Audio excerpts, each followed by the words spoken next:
ಈಸಾಯಿ ಸಚ್ಚರಿತೆಯ 17ನೇ ಅಧ್ಯಾಯ ಆಸೆ ಮತ್ತು ಬ್ರಹ್ಮಜ್ಞಾನ. ಶ್ರೀ ಸಾಯಿನಾಥರು ಆಗ ಎಲ್ಲರಿಗೂ ಬ್ರಹ್ಮಜ್ಞಾನವನ್ನು ಪಡೆಯಲು ಸಾಧ್ಯವಾಗುವುದಿಲ್ಲ, ಇದಕ್ಕೆ ಕೆಲವು ಅರ್ಹತೆಗಳಿವೆ ಎಂದು ಉಪದೇಶಿಸಿದ್ದಾರೆ.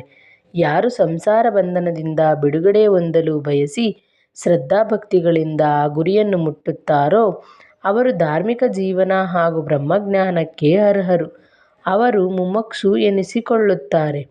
ಪ್ರಾಪಂಚಿಕ ವಿಷಯಗಳಲ್ಲಿ ಅತಿಯಾದ ಆಸಕ್ತಿ ಯಾರಿಗಿಲ್ಲವೋ ಅವರೇ ವಿರಕ್ತರು. ಇಂದ್ರಿಯಗಳೆಲ್ಲವೂ ಪರಮಾತ್ಮನ ಸೃಷ್ಟಿಯೇ ಆಗಿದೆ. ಈ ಇಂದ್ರಿಯಗಳನ್ನು ಹೊರಗಿನಿಂದ ಒಳಗೆ ಯಾರು ಕೇಂದ್ರೀಕರಿಸುವರೋ ಅವರು ಬ್ರಹ್ಮಜ್ಞಾನಕ್ಕೆ ಅರ್ಹರು. ಪಾಪಗಳಿಂದ ಹಾಗೂ ದುಷ್ಟಕರ್ಮಗಳಿಂದ ದೂರವಾದವರು ಬ್ರಹ್ಮಜ್ಞಾನಕ್ಕೆ ಅರ್ಹರು. ವಸ್ತುಗಳಲ್ಲಿ ಒಳ್ಳೆಯ ಹಾಗೂ ಮಧುರ ವಸ್ತು ಎಂಬ ವಿಧಗಳಿವೆ.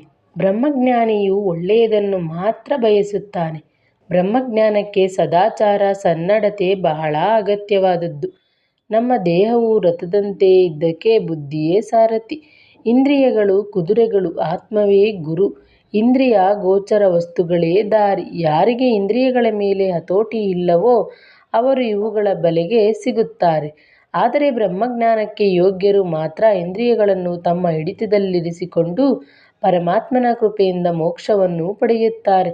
ಯಾರಿಗೆ ಮನಸ್ಸು ನಿರ್ಮಲವಾಗಿರುತ್ತದೆಯೋ, ಅಹಂಭಾವವಿಲ್ಲವೋ ಅವರು ಮಾತ್ರ ಬ್ರಹ್ಮಜ್ಞಾನಕ್ಕೆ ಅರ್ಹರು.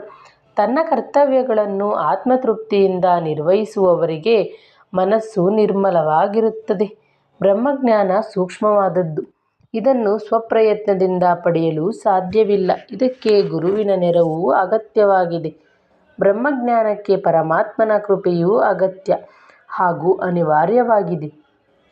ಹೀಗೆ ಬ್ರಹ್ಮಜ್ಞಾನಿಯ ಅರ್ಹತೆಗಳನ್ನು ಶ್ರೀಮಂತ ಗೃಹಸ್ಥನಿಗೆ ತಿಳಿಸಿದ ಬಾಬಾ, ಸರಿ, ಈಗ ನಿನ್ನ ಕಿಸೆಯಲ್ಲಿ ಬ್ರಹ್ಮಜ್ಞಾನವು 250 ರೂಪಾಯಿಗಳ ರೂಪದಲ್ಲಿ ಬಚ್ಚಿಟ್ಟುಕೊಂಡಿದೆ, ಇದನ್ನು ತೆಗೆ ಎಂದರು. ಆತನ ಕಿಸೆಯಲ್ಲಿ ಸರಿಯಾಗಿ 250 ರೂಪಾಯಿಗಳಿದ್ದವು. ಧನಿಕನಿಗೆ ಆಶ್ಚರ್ಯವಾಗಿ ಬಾಬಾ ಅವರಿಗೆ ನಮಸ್ಕರಿಸಿದರು. ಬಾಬಾ ಅವರು ಧನಿಕನಿಗೆ, ನಿನಗೆ ಬ್ರಹ್ಮಜ್ಞಾನವ ಆಸೆ ತೊರೆಯದೆ ಹೊರತು ಎಂದಿಗೂ ಸಿಗಲಾರದು. ಆಸೆ, ಬ್ರಹ್ಮಜ್ಞಾನ ಎಂದಿಗೂ ಒಂದು ಕಡೆ ಇರಲಾರದು. ತನ್ನ ಕಾರ್ಯಕ್ಕೆ ಪ್ರತಿಫಲ ಬಯಸುತ್ತಾ ಮೋಹಪರವಶನಾದವನಿಗೆ ಬ್ರಹ್ಮಜ್ಞಾನ ಎಂದಿಗೂ ಸಿಗಲಾರದು. ಇಂದ್ರಿಯ ಭೋಗಗಳಲ್ಲಿ ಮುಳುಗಿದವನಿಗೆ ಗುರೂಪದೇಶ ಏನೂ ಸಹಾಯ ಮಾಡಲಾರದು. ಇದಕ್ಕೆ ಮನಸ್ಸಿನ ಶುದ್ಧೀಕರಣವೂ ಅಗತ್ಯವಾಗಿದೆ. ಶುದ್ಧ ಮನಸ್ಸಿಲ್ಲದೆ ಮಾಡಿದ ಆಧ್ಯಾತ್ಮಿಕ ಪ್ರಯತ್ನವು ನಿಶ್ಚಲ ಹಾಗೂ ವ್ಯರ್ಥವಾಗಿದೆ ಎಂದು ಬಾಬಾ ಹೇಳಿದರು. ನನ್ನ ಭಂಡಾರ ತುಂಬಿದೆ, ಎಂದಿಗೂ ಬರಿದಾಗಲಾರದು. ಇದರಿಂದ ಯಾರಿಗೇನು ಬೇಕೋ ಅದು ಸಿಗುತ್ತದೆ. ಆದರೆ ಅದನ್ನು ತೆಗೆದುಕೊಳ್ಳಲು ಅವರು ಅರ್ಹರೇ ಎಂಬುದನ್ನು ನೋಡಿ ನಾನು ನಿರ್ಧರಿಸುವೆ.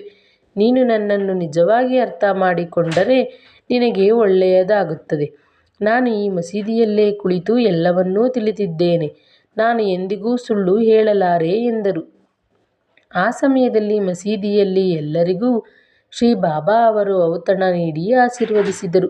ಭಕ್ತರು ಮನೆಗೆ ಹಿಂದಿರುಗಿದರು. ಮನೆಯನ್ನು ತೊರೆದು ಕಾಡಿನಲ್ಲಿ ಒಂಟಿಯಾಗಿ ತಪಸ್ಸು ಮಾಡುತ್ತಾ ಜೀವನ್ಮುಕ್ತಿ ಪಡೆಯಲು ಬಯಸುವ ಅನೇಕ ಸಾಧುಗಳಿದ್ದಾರೆ. ಆದರೆ ಬಾಬಾ ಹೀಗಿರಲಿಲ್ಲ. ಅವರು ಸಮಾಜದ ಸಾಮಾನ್ಯ ಜನಗಳ ಮಧ್ಯೆ ಜೀವಿಸುತ್ತಿದ್ದರು. ಭಿಕ್ಷೆ ಬೇಡಿ ತಂದು ಬೇವಿನ ಮರದಡಿಯಲ್ಲಿ ಕುಳಿತು ಎಲ್ಲರೊಳಗೆ ಒಂದಾಗುತ್ತಿದ್ದರು. ಆತ್ಮ ಸಾಕ್ಷಾತ್ಕಾರವಾದ ನಂತರ ಜನರಿಗಾಗಿ ತಮ್ಮ ಬದುಕನ್ನು ಮೀಸಲಾಗಿಡಿಸುವ ಏಕೈಕ ಸಂತರು ಶ್ರೀ ಸಾಯಿನಾಥರಾಗಿದ್ದಾರೆ. ಆದುದರಿಂದ ಇಂತಹ ಅವತಾರ ಪುರುಷರನ್ನು ಪಡೆದ ನಮ್ಮ ದೇಶವು ಧನ್ಯ ಎಂಬಲ್ಲಿಗೆ ಶ್ರೀ ಸಾಯಿ ಸಚ್ಚರಿತೆಯ 17ನೇ ಅಧ್ಯಾಯವು ಸಂಪೂರ್ಣವಾಯಿತು. ಶ್ರೀ ಸಾಯಿನಾಥಾಯ ನಮಃ.